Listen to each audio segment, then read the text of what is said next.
Continuing to deal with snow, sleet, ice, and freezing rain as a winter storm moves across the state. Take a look at this. The weather causing tree branches to freeze in both Austin and College Station, also creating slick roads further north up in the Dallas area. And to the west we go with this live look at the roads in San Antonio. You can see conditions are the same with rain and ice. It's not the time to be out there on the road. And with your friends and family spread out across the state, we have you covered. Our winter storm weather coverage is following conditions and outages across the Lone Star State tonight. Plus how the winter weather is affecting us here. Yeah, Sherman Chow joining us now in the newsroom to show us just how bad it is. Sherman. Hey, Len and Mia, you know, the biggest danger has been those heavily iced roads and freeways. Since Monday, there have been at least 6 weather-related fatalities statewide. East of Dallas, in the smaller town of Van, an 18-wheeler slid off of Interstate 20, crashing through the guardrail there. Now, luckily, no one was hurt in this incident, but since Monday, there have been hundreds of highway crashes across the state. In Denton, another big rig jackknifed and shut down I-35 for 2 hours this morning. Listen to truck driver Ted McCabe.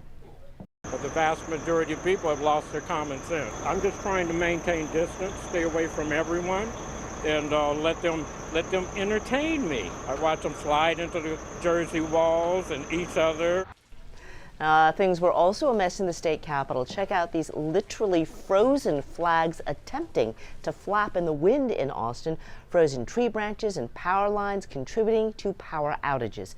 And at least 2,000 flights have been canceled nationwide, 1,300 from American Airlines, which has its hub at DFW. That, by the way, is 75% of its flight schedule. Guys? Boy, those numbers. Thank you, Sherman. Governor Abbott promises there won't be any issues with the state's power grid during this winter storm. A quick glance at the ERCOT dashboard. The purple line on top shows supply, while the bottom line is demand. We're in good shape right now. Let's bring in Cheryl Mercedes, however, with a closer look, that is, at the power outages across the state. Cheryl? Yeah, Mia, you can see it right here at the statewide power outages highlighted in green, orange and red. States right here, ERCOT grid status is normal, but if you're one of those 339,000+ people who do not have power right now, those customers, you can just about imagine how bitter and horrific this is for them. Here in this map, we can see it is around the central south area, around Austin and all the way up to the Dallas area, where you see those trees just laced with ice and those cars, unfortunately, on the side of the road.